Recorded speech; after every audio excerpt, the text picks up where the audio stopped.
Hey guys, what's going on? It's Jet Fan here again.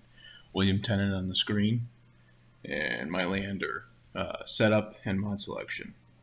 Um, this game's gonna be on Sea of Fortune.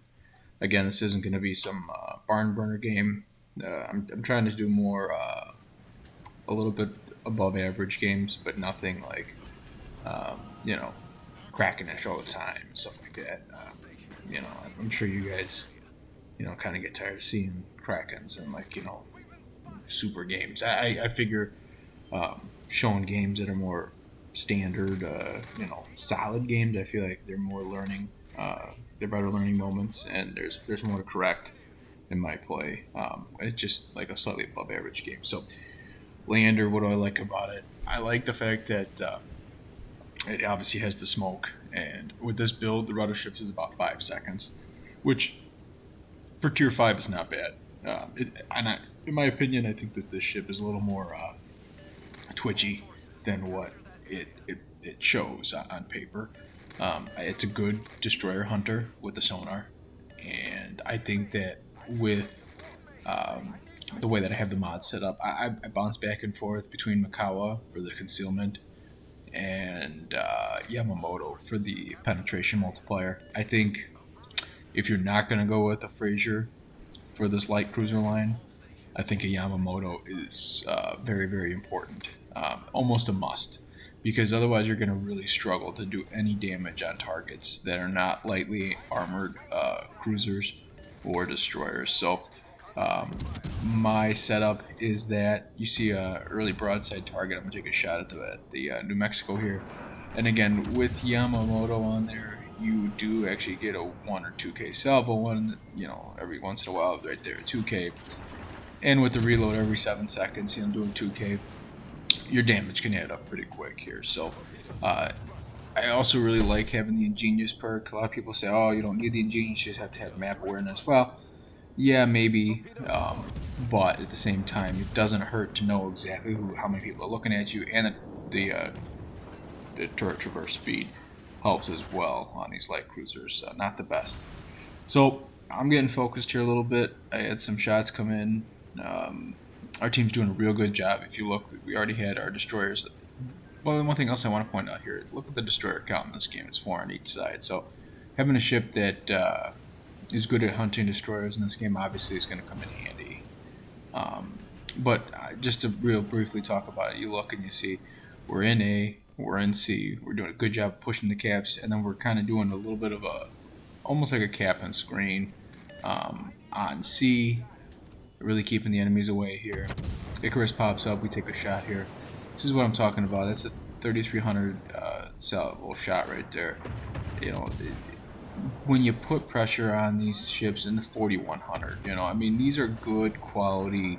I know it says AP on there, but with the British fuse types and the short fuse armor piercing on the British line, they're very effective against destroyers, and can really cause some headaches for destroyers. The torpedo tubes also, I'm a fan of throwing them out there. I like zone torping. So we get the assist cap there, right? We got 1100 damage, or 11,000, excuse me. Um, Obviously that's from the Icarus because you can tell by the way those torps are set. They were single tube launched. I threw the smoke up because I was getting it was getting a little too hot for me there. That's the key and a big thing that I like about the British light cruiser line. You have the smoke screen. You have the get out of jail free card. Basically, when things get a little too hot, you get yourself into a little bit too aggressive of a position, and you need to bail out.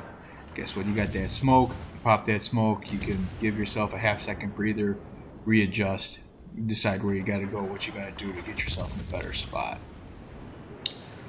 So here I'm just going to start taking some shots from the concealment. I still got 50 seconds plus smoke here. So I'm going to take advantage of that. York is sailing into or toward the cap, so I'm going to start putting some shots on him.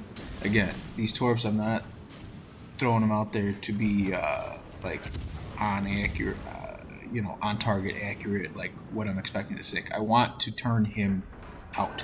I want to keep him moving forward. I don't want to give him the chance to angle in and turn in on me. So what I'm doing is I'm throwing them a little short, so that way, if you were to try to consider stopping short and throwing it, to the port side, right, it's going to make it a lot more difficult for him, make him have to think about that. Of course, he still is able to do that. Again, it's not a perfect science or whatever, but it's just my thought process at the time. So, you see here, we're still peppering this York. We're still putting good shots on him. Okay. And I believe we do. Alright, there's our first sinking. Okay. We did a good amount of damage to the York. Immediately switch targets to the knives now. Start putting rounds on him. The Guide comes around the corner. The Gade. And, being a cruiser, our job is still to go after destroyers. And that is something that this light cruiser line for the British does very well. Big fan of it.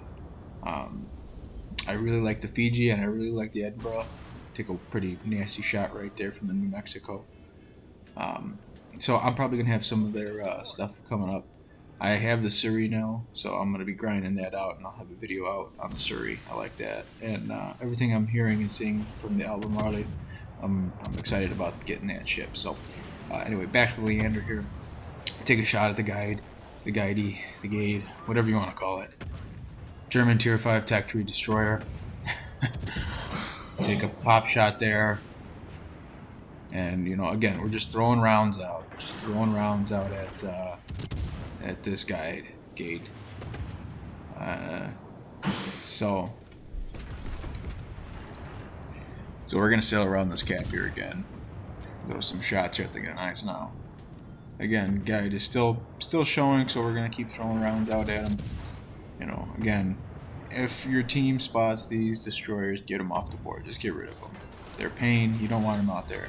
And we get the sinking. Okay, we sniped that kill from our friendly destroyer.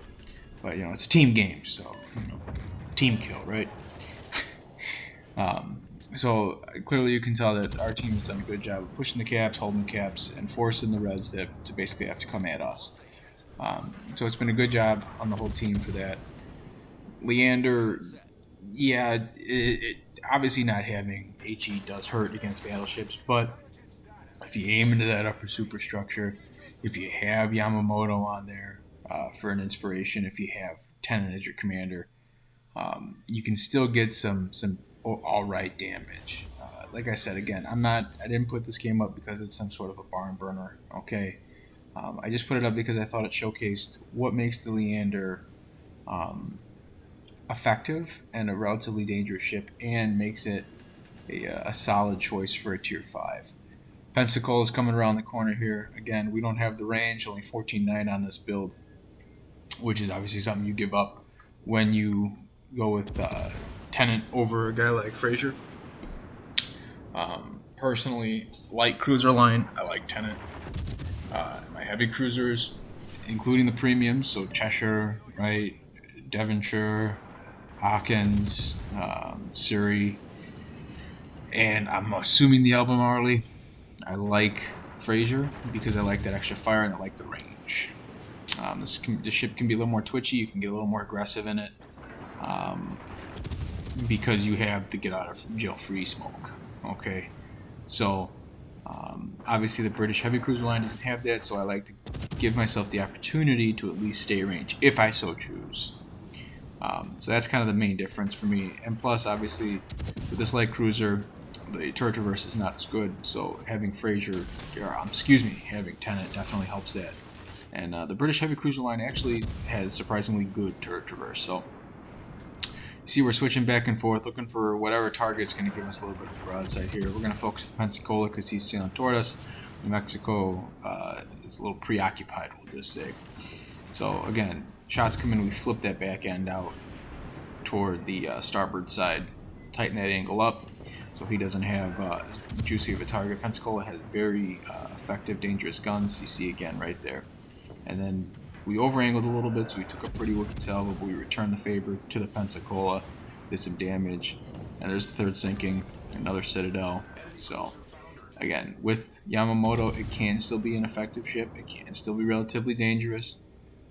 The team is absolutely doing a great job of rolling these guys. Great all-around team effort. I just want to highlight that. So it's going to be a win. with 63,000 damage, 3 sinkings. I hope you guys liked the video. I'm just trying to put some of these out there as more standard games. That's a quick look at my Leander setup and commander build. Hope you liked the video. We'll see you next time, guys.